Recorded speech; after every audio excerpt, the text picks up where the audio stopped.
Hey everyone, welcome back to my channel.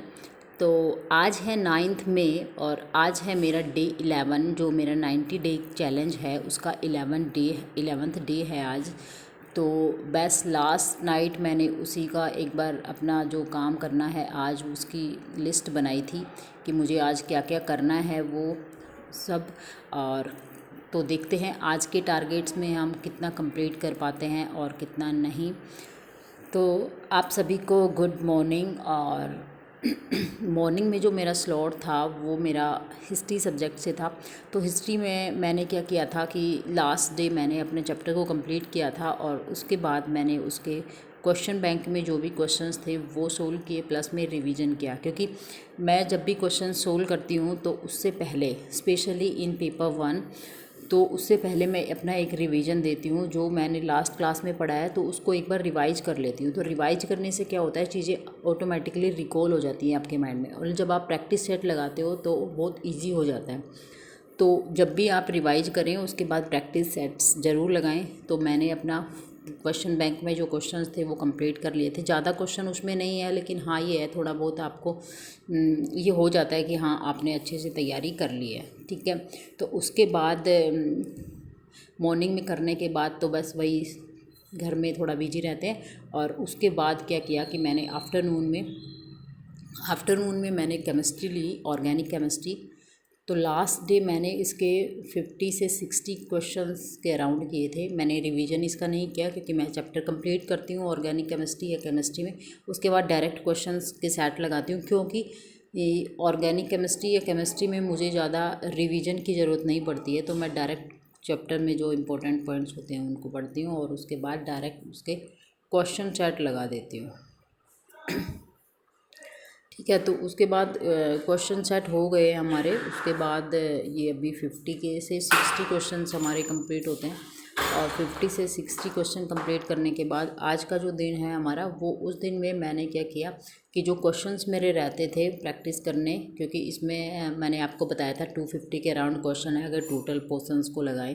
तो उसके बाद जो भी क्वेश्चंस बचे हैं मेरे, बस उन्हीं को कंप्लीट करना है आज के दिन में। तो देखते हैं आज कितना हो पाता है। और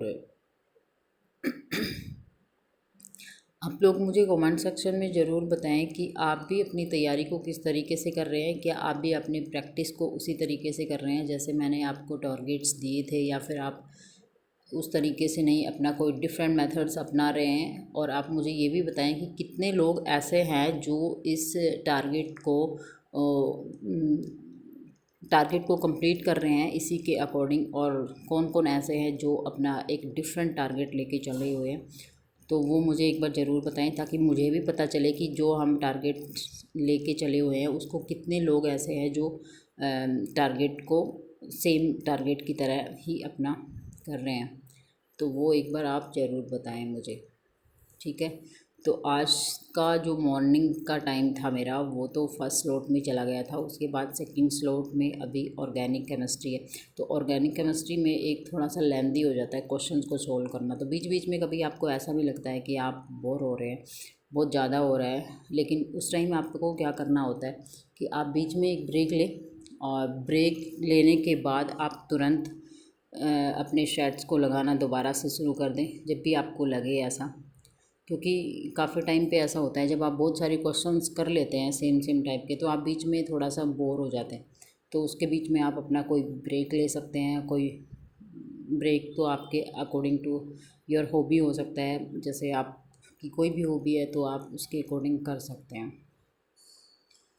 तो आज तो जो मैंने आफ्टरनून में स्टार्ट किया था तो उसके बाद इवनिंग तक यही वाला पोर्शन मेरा कंप्लीट हो पाया है, क्योंकि इसमें बहुत सारे क्वेश्चंस थे।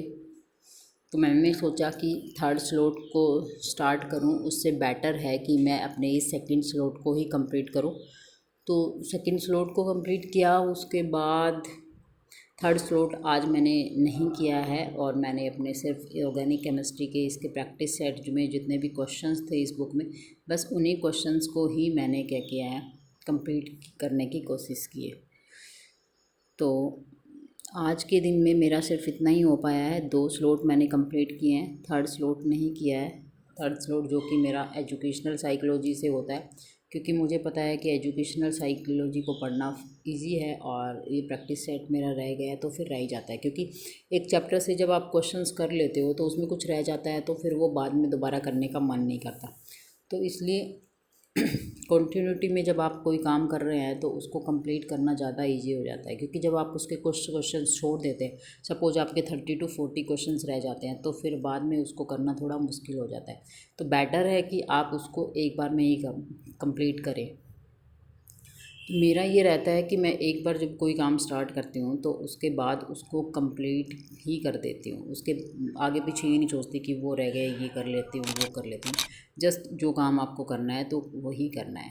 तो वही आपने देखा कि मैंने आफ्टरनून में वो काम स्टार्ट किया था। उसके बाद सेकंड स्लॉट जो आप मैंने थर्ड स्लॉट करना था, थर्ड स्लॉट में मैंने साइकोलॉजी ना पढ़ के और अपना यही सेकंड स्लॉट ऑर्गेनिक केमिस्ट्री वाला ही कंटिन्यू किया है नाइट में भी, और बस इसी को ही कंप्लीट किया है, बाकी कोई काम नहीं किया है आज। तो आप भी मुझे ज़रूर बताएं कि आप अपने टारगेट्स को कितना कंप्लीट कर पाए हैं, कितना आपका रह गया और कितना नहीं हुआ है। क्योंकि जब आप किसी काम को करने में बैठते हो तो उसमें बहुत सारे चैलेंजेस आते हैं, ठीक है। जैसा हम सोचते हैं वैसा कभी होता नहीं है। तो आज हमने यही किया है। और बाकी बात करते हैं कमेंट्स की। तो कमेंट में क्वेश्चंस जो आया था कि मैम एमएससी बॉटनी या एमएससी जूलॉजी कौन से करें कि प्राइवेट जॉब के लिए कौन सा अच्छा है। तो मैं आपको बता दूं कि आप एमएससी जूलॉजी से करें चाहे वो एमएससी केमिस्ट्री से करें, दोनों का अपना इक्वली इम्पोर्टेंस है।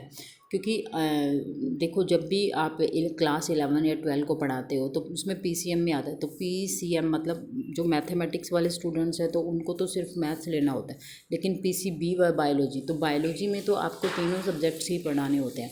उसमें चाहे आपका जूलॉजी हो, चाहे बॉटनी हो या जो भी हो, तो वो सब पढ़ाने होते हैं। तो लेकिन आप जब केमिस्ट्री लेते हो तो केमिस्ट्री में तो सभी स्टूडेंट्स को पढ़नी होती है, चाहे वो आपका पीसीएम में हो चाहे पीसीबी में हो। तो केमिस्ट्री के आई थिंक ज़्यादा स्कोप है एज़ कम्पेयर टू जूलॉजी। तो आज के सेशन में मैं इतना ही बताऊंगी कि मेरे according chemistry is a better option than zoology और बायोलॉजी, जूलॉजी और बॉटनी, ठीक है। तो आज के सेशन में सिर्फ इतना ही। Thank you, bye bye.